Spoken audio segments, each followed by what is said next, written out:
padangokhala mbali ya nkhalango ina yake kudali kowirira kwambiri, ndipo pachifukwa ichi nkhwere zimakondako. Malinga ndi kusintha kwa nyengo, nthawi ina yake kudagwa chisanu kotero kuti nkhwerezo zidavutika ndi mphepo yozizira kwa sabata zingapo. Usiku ina wake nkhwerezo zidaona kachirombo kakang'ono kowuluka dzina lake Phiphirii. Iko kakamauluka kamaoneka ngati moto, ndipo pachifukwa ichi nkhwerezo zidaganiza kuti ndi moto. Choncho nkhwerezo zidagwetsera pansi kachiromboko ndi kukwirira udzu owuma kuti ukolere kuti nyamazo ziwothere malinga ndi kuzizirako. Chodabwitsa kwa nkhwerezo moto suda yake ngakhale kuti zidayesera umu ndi umu. Izo sizimadziwa kuti ndi kachirombo koma kotcha ngati moto. Zili pakati kuyesetsa kukoleza padafika mbalame yomwe idawuza nyamazo kuti akungovutika moto palibe.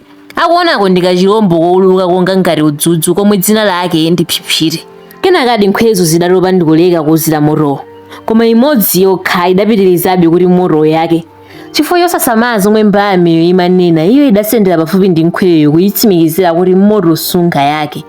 Nkhwereyo chifukwa chopsa mtima idapha mbalameyo. Kaphuleni mbatata.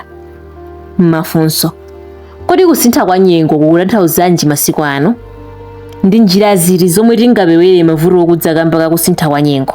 Ndi chiyani mu nkhani chimene chikuonetsa kuti nkhwere zinali ndi chikhulupiriro chachikulu? Chifukwa chiyani nkhwere inapha mbalame yomwe imathangatira nzeru? Nkhaniyi ikutiphunzitsa chani?